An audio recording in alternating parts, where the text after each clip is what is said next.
করছি। প্রতিদিনের মতো নতুন আরও একটি ভিডিও নিয়ে আমি আপনাদের মাঝে হাজির হয়ে গেলাম। আজকের ব্লগটি শুরু করছি একদম দুপুরের পর থেকে। তো এখন বাহিরে না প্রচুর রোদ উঠেছে আর অনেক গরম লাগছিল। তো বাচ্চা কাচ্চাগুলাও না গরমে অস্থির হয়ে গিয়েছিল, যার জন্য এখানে একটু ঠান্ডা ঠান্ডা শরবত করে আমরা সবাই খেয়ে নিচ্ছি। তারপরে এখানে কিছু মরিচ ছিল যেগুলো আমার গত সপ্তাহে বাজার থেকে আনা, প্রতিদিন রান্না করা তরকারির সাথে দেওয়ার জন্য। এগুলো অবশিষ্ট ছিল, যেহেতু এই সপ্তাহ মরিচ আনা হয়েছে, তো এগুলা না একটু মাদা মাদা হয়ে গিয়েছে। আমি এখন ফ্রেশগুলো দিয়ে তরকারি রান্না করবো, আর এগুলা এভাবে তো নষ্ট হয়ে যাবে, যার জন্য কিছুদিন আগে ভিডিওতে হয়তো দেখিয়েছিলাম ফ্রোজেন করে রেখেছিলাম, ওইগুলোর সাথে রেখে দিলাম। তারপরে চলে আসলাম কিচেন রুমে। এসে কিছু থালা বাসন ছিল দুপুরে খাওয়া দাওয়া করার পর, এখন এগুলো আমি ক্লিন করে নিব।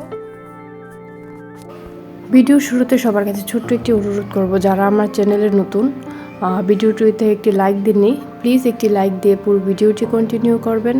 আর আমার পরিবারের যদি সদস্য হয়ে থেকে যেতে চান, আমার ভিডিওর কোনো অংশ আপনাদের কাছে ভালো লেগেছে বা পরবর্তীতে আমার ভিডিও দেখতে চান, তাহলে আমার চ্যানেলটি সাবস্ক্রাইব করে পাশে থাকা বেল অল অপশনে ক্লিক করে রাখতে পারেন। এতে করে আমি যখনই ভিডিও দেবো আপনার মোবাইলে নোটিফিকেশন চলে যাবে, সাথে সাথে আপনি কিন্তু আপনার সময় সুযোগ করে সাথে সাথে না দেখলেও পারেন, পরবর্তীতে ভিডিওটি দেখে নিতে পারেন।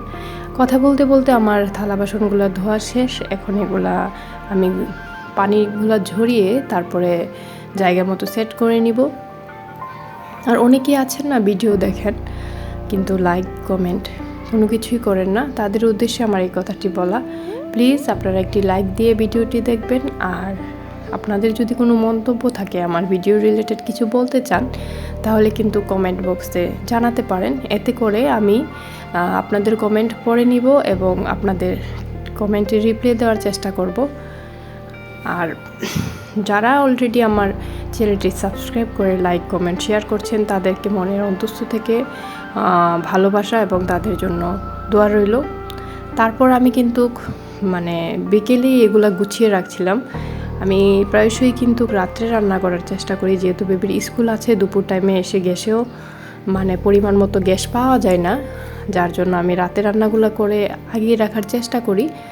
এখন আমি কাঁচামরিচ, তারপরে পেঁয়াজ, আলু ছিলে নিয়েছি, অনেক কিছুই কেটে কুটে গুছিয়ে নিয়েছি। এখন যদি গুছিয়ে রাখি, তারপরে হবে কি, আমি সন্ধ্যার সময় বা রাত্রে আমি রান্নাটা করে নিব। সন্ধ্যার সময় যদিও খুবই কম করা হয়, রাতেই বেশিরভাগ করি, 7টা-8টায় এরকম একটা টাইমে। তারপরে যে ফ্রেশ কাঁচামরিচগুলো বাজার থেকে আনা হয়েছিল তরকারিতে, যেগুলো আমি ইউজ করি বা ইউজ করব, এগুলো আমি এখন বোটাগুলো ফেলে বেছে নিচ্ছি। এগুলো কিন্তু আমি এখন পলিতে মুড়িয়ে ফ্রিজে রেখে দেব। আর আমার বাসাটা না একদম রাস্তার পাশে, তাই রাস্তা দিয়ে অনেক কি বলবো, মাঝে মধ্যে আমারই অনেক বিরক্তি এসে যায়। অনেক মানুষ যায়, পরিচিত অপরিচিত। রাস্তা তো পথ তো প্রতীকের সৃষ্টি করে না, বরঞ্চ প্রতীকই কিন্তু পথের সৃষ্টি করে, তাই না? তো অনেক পথিক আছে যারা এই রাস্তা দিয়ে হেঁটে যায়, আষাঢ়ে গপ্প করতে করতে যায়, পারিবারিক গপ্প বলতে পারেন, বলতে বলতে কিন্তু যাই। তারা কিন্তু কখনোই ভাবে না যে রাস্তার রাস্তার পাশে তো অনেক মানুষ থাকে, বাচ্চা কাচ্চা থাকে, এই সময়টাতে হয়তো ঘুমিয়ে থাকে, বা আমরা এত সাউন্ড করে কথা বলবো না। আসলে পৃথিবীতে না সবাই সবার মতো করে চলার চেষ্টা করে, সবাই সবার মতো করে বাঁচার চেষ্টা করে। এই স্বার্থপর এই দুনিয়াতে না কেউ কারো কথাই মনে রাখে না। আপনি একদিন একটা মানুষকে উপকার করে দেখেন, পরের দিনই কিন্তু সে এটা ভুলে যাবে। এটাই কিন্তু বাস্তবতা, আর এটাই কিন্তু বাস্তব মানুষের বৈশিষ্ট্য। তবে পৃথিবীর সব মানুষই কিন্তু এক না, আর সবার নেচারও কিন্তু এক না। তবে 99% মানুষই এরকম হয়ে থাকে। আর আমার ভিডিও রিলেটেড ব্যতীত আমি অনেক কথাই হয়তো বলছি, আর দিনের বেলা ভয়েস ওভার দেওয়াতে আশেপাশ থেকে অনেক সাউন্ড আসতে পারে, আর আমার কথায় অনেক ভুল ত্রুটি হতে পারে। সব কিছু মিলিয়ে দিলে সবার কাছে ভিডিওটি কেমন লাগে, বা ভিডিওটি যদি কোনো দিক থেকে খারাপ মনে হয় বা অতিরিক্ত সাউন্ড আসছে, সবাই একটু ক্ষমা সুন্দর দৃষ্টিতে দেখবেন। আর এই যে দেখেন, আমি কিন্তু কথা বলতে বলতে ছাদে চলে এসেছিলাম। এই যে বিকেলে অন্ধকার অন্ধকার হয়ে এসেছে। তারপরে আমার যে পুঁইশাক গাছগুলো ছিল, এগুলো হয়তো ভিডিওতে দেখতে পেয়েছেন, আমি পানি দিয়ে দিলাম। আর এখানে কিন্তু মেয়ের জন্য আমি নাস্তা তৈরি করে নিচ্ছিলাম ছেলে মেয়ের জন্য। নাস্তাটা তেমন ভালো আসেনি, তাই ভেঙে যাচ্ছিল, যার জন্য বাকি ভিডিওটা কন্টিনিউ করা হয়নি। তারপরে এর মধ্যে কিন্তু প্রায় রাতের 8টা বেজে গিয়েছিল।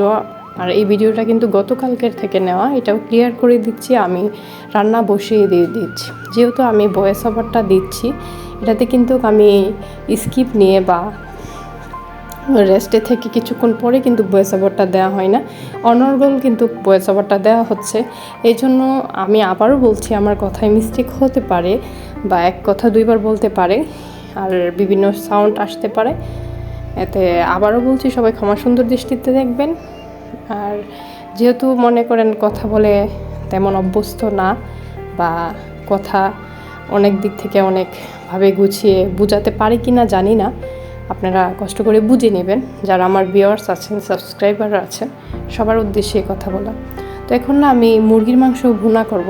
অনেক দিন থেকেই না এখন আমি যেরকমভাবে রান্না করছি ভুনা ভুনা টাইপের, এটা খাওয়ার মনে মনে ইচ্ছে আছে। যেহেতু বেবি আছে বাসায়, অনেক সময় কিন্তু দেখা গেছে কি দুপুরে একটা তরকারি রান্না করি বা রাত্রে আরেকটা রান্না করি, অনেক সময় রাত্রে 2টা করি বা দুপুরে 2টা করি, এরকম অ্যাভারেজ কিন্তু হয়। কিন্তু দেখা গেছে কি যদি আমি তরকারিটা এই মুহূর্তে আলু দিয়ে ভুনা করি, আলু তো আমার বাচ্চাদের ফেভারিট ফুড, তো শুকনা শুকনা হয়ে যাবে। তার পাশে কিন্তু ডাল বা অন্যান্য একটা তরকারি থাকবে যেটা ঝোলের মতো কাজ করবে, ওইটা করা হয় না। যার জন্য আমি মুরগিটা ঝোল করে রান্না করি।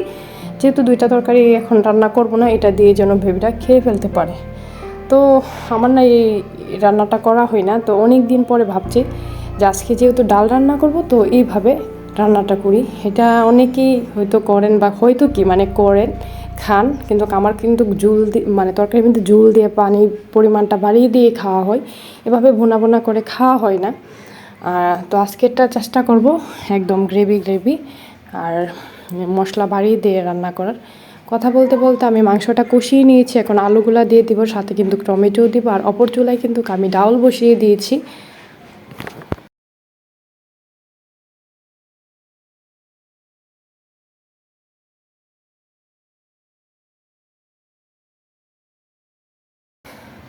এই যে ডাউলটা বসিয়ে দিলাম, ডাউলটাতে কিন্তু আমি কোনো প্রকার মশলা এখনও দিইনি, আমি দিব। আর এদিক থেকে আমি মাংসটাতে টমেটো দিয়ে দিচ্ছি। আমি এটাতে মানে কোনোভাবে পানি এড করবো না, যে তেলটা আছে ঢেকে দিব। যে পরিমাণ পানি মাংসটা থেকে উঠে আসে ওইটা দিয়েই কিন্তু আমি তরকারিটা শুরু করেছি এবং শেষ করব।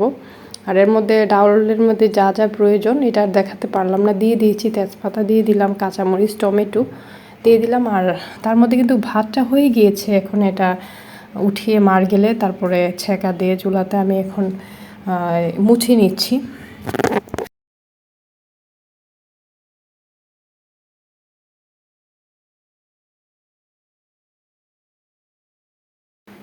তরকারিটা কিন্তু এরকম হয়েছে, আমি কিন্তু এটাকে আরও গ্রেভি করব।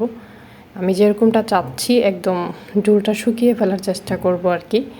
আর গামাখা হালকা পরিমাণে ঝোল থাকবে, ঝোল বলতে তেলটা ভেসে থাকবে।